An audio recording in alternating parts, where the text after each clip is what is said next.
kemudian hujan turun dengan derasnya. Perjalanan menuju pantai Tanjung Dewa dimulai dengan suasana dramatis, seolah alam sedang ngetes niat kami buat camping bareng.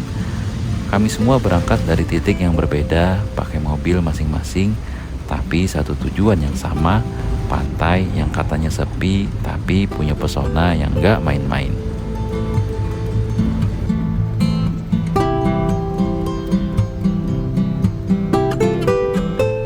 Dan benar saja, sesampainya di sana, hujan pun reda. Langit mulai membuka wajahnya perlahan, ada perasaan kuat bahwa hari ini akan ditutup dengan pertemuan indah bersama Sang Aram. Arunika senja yang mempesona di balik cakrawala laut yang sepi dan menenangkan.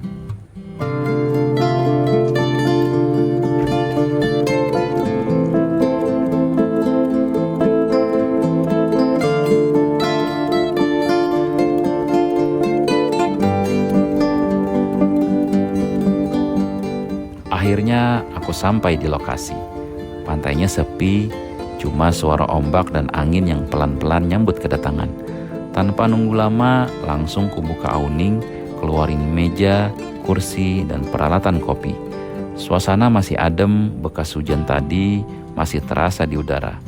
Hari ini aku sengaja rebus air agak banyak, bukan cuma buat ngopi sendiri, tapi biar nanti pas kawan-kawan datang, tinggal seduh. Gak semua bawa kompor sendiri soalnya. Ada yang spesialis nyusul dan langsung duduk manis minta disuguhin kopi.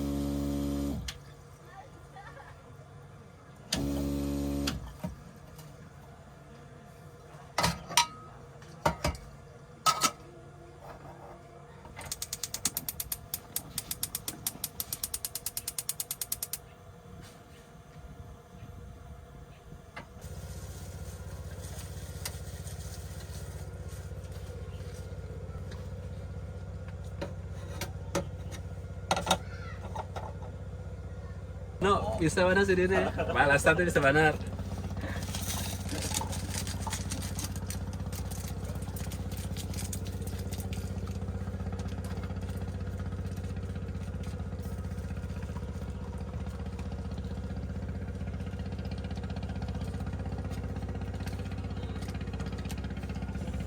Satu persatu akhirnya datang juga.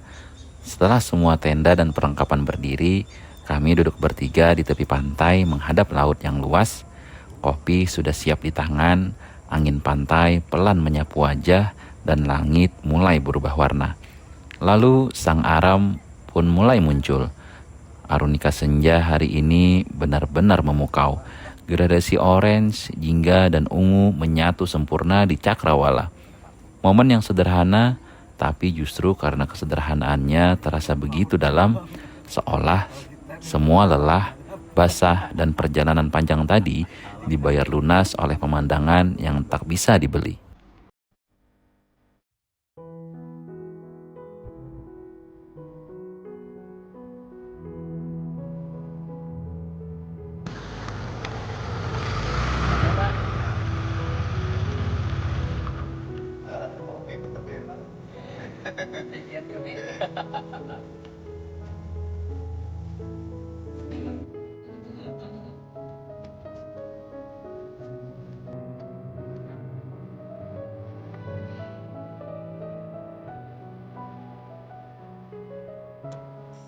Setelah puas menikmati senja dan kopi, satu persatu kembali ke tenda masing-masing.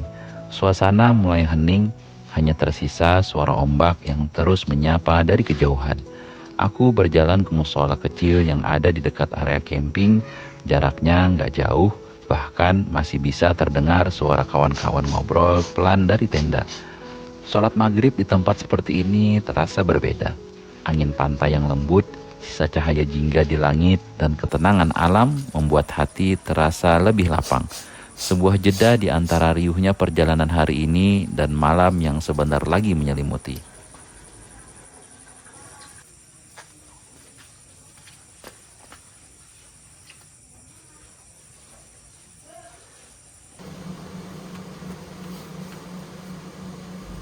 Habis maghrib, aku balik ke kamper pen.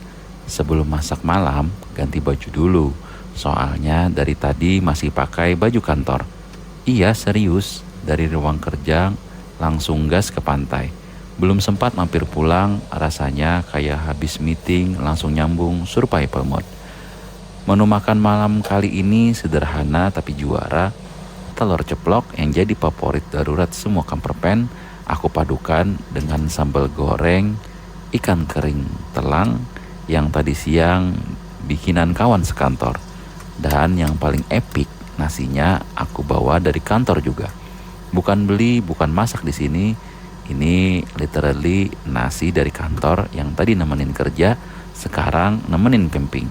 Multifungsi banget nasinya, sip pagi sampai sip outdoor malam. Di kamper pen ini yang penting bukan pensinya menu, tapi nikmatin hasil racikan tangan sendiri sambil dengar suara ombak dan aroma laut masuk pelan-pelan lewat jendela.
Selesai makan, ritual berikutnya cuci piring.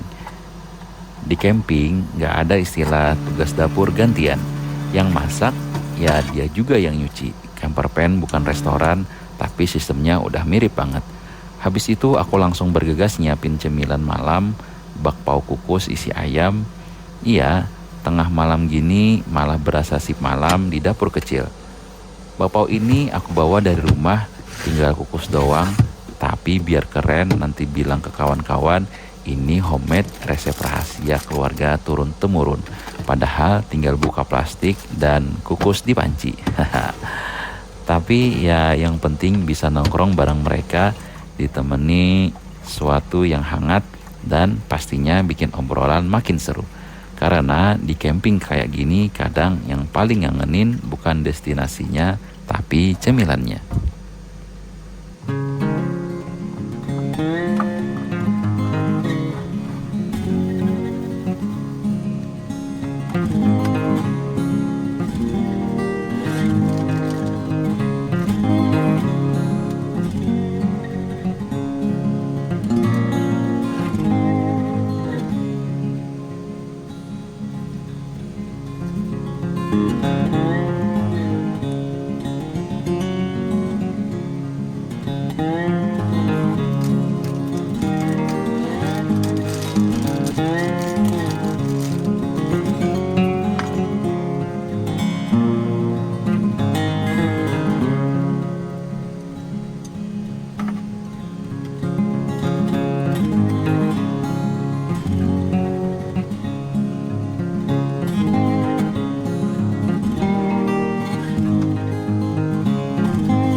Pesta ini istrinya tulisakan datang mau Budi tahu makan aja sih ya mau makan aja sudah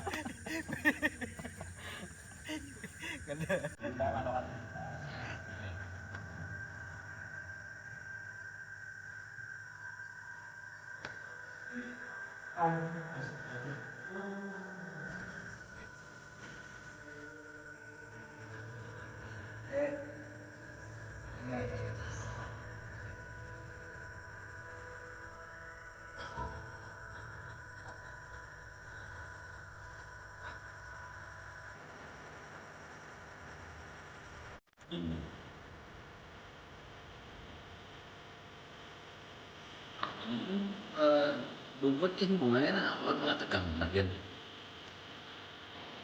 Tapi juga belum sarapan kan bisa aja sebenarnya. Awan kan kita kadang bisa dulu salah nolong ini dikit loh.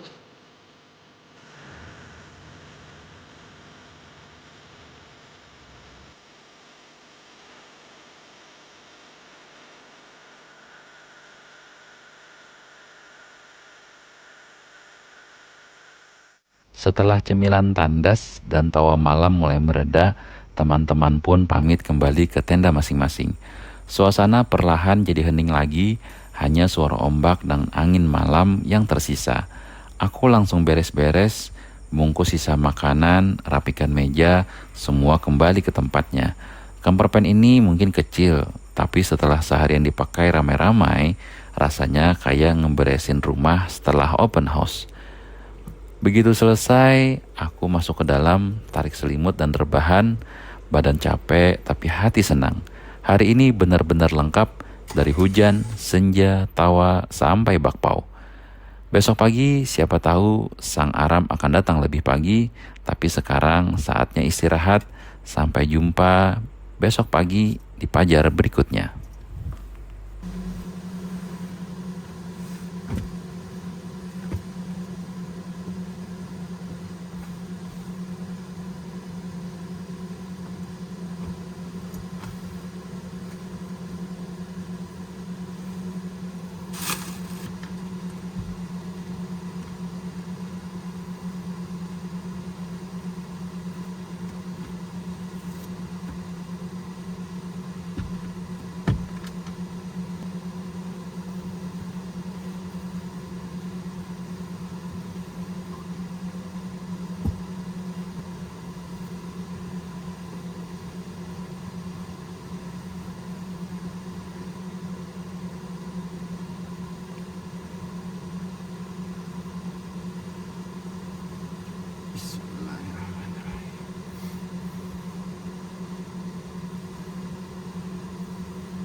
Pagi ini setelah sholat subuh, udara pantai terasa segar luar biasa. Langit masih biru gelap, tapi suara ombak dan semilir angin sudah menyambut lembut. Tanpa banyak pikir, aku langsung nyalain kompor dan mulai merebus air. Rutinitas pagi favoritku bikin kopi sebelum matahari muncul sempurna. Dan seperti yang sudah kuduga, gak lama kemudian, salah satu kawan yang datang nyamperin, dia juga ikut camping waktu CAF kemarin. Dan dia tahu banget kalau pagi-pagi gini aku ritualnya pasti ngopi. Kami pun duduk bareng, nyeruput kopi hangat sambil ngobrol ringan. Sesederhana itu, tapi justru disitulah nikmatnya.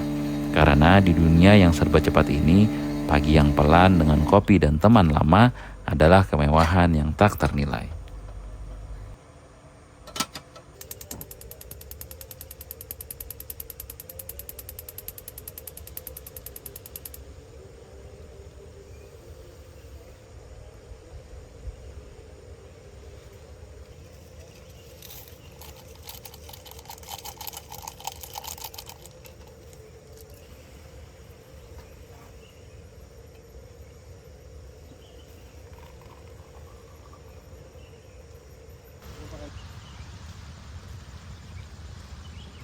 Wih, bangun untung lah.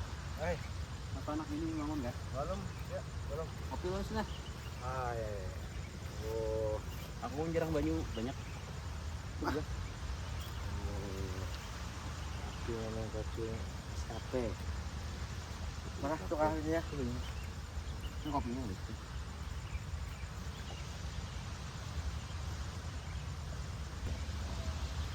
Oke, kopi.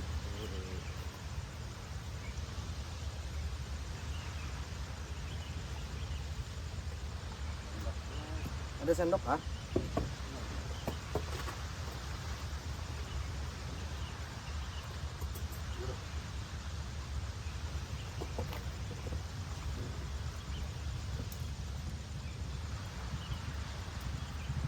Nyaman mas lah. Anginnya sepoi-sepoi. Anginnya sepoi-sepoi.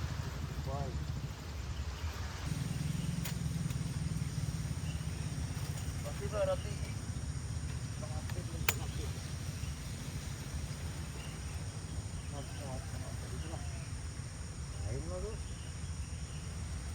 Belum tadi gue. Udah inget lampunya itu. Masuk sih jujur kayaknya.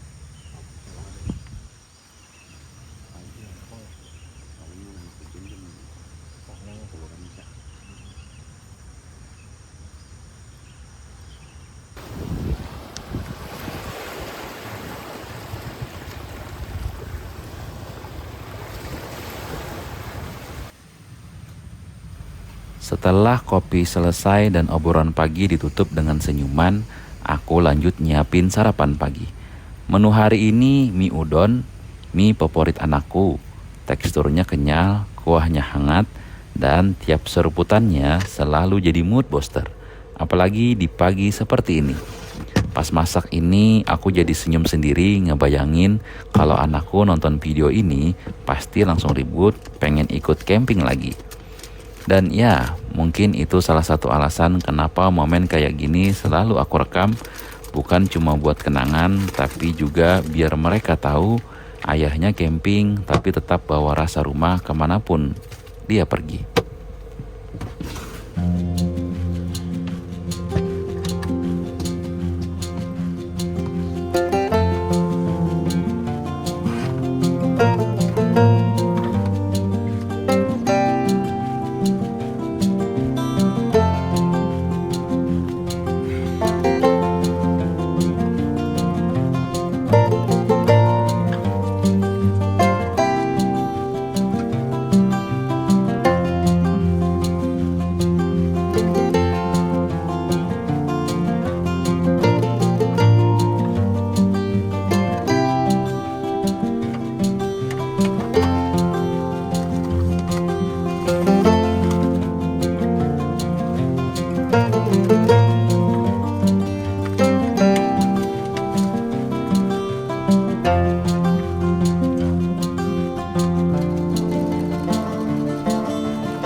Setelah sarapan, waktunya beres-beres. Meja dilipat, kompor dimatikan, dan barang-barang kembali masuk ke camper van. Camping kali ini mungkin singkat, tapi rasanya penuh warna. Dari hujan deras di awal, kopi hangat di pagi hari, sampai momen kecil yang bikin hangat di hati. Sebelum pulang, aku sempat pamit ke kawan-kawan. Seperti biasa, selalu ada tanya, kapan kita camping lagi? Tapi itulah serunya, karena janji yang gak pasti itu justru bikin kita selalu kangen untuk kembali. Dan buat kamu yang nonton video ini, terima kasih udah ikut jalan bareng di cerita camping kali ini. Semoga bisa jadi teman virtual perjalanan atau bahkan inspirasi buat bikin camping pertamamu sendiri. Sampai jumpa di perjalanan selanjutnya, dan semoga di camping berikutnya kamu juga ada di sana, entah sebagai penonton atau teman seperjalanan. Sampai jumpa.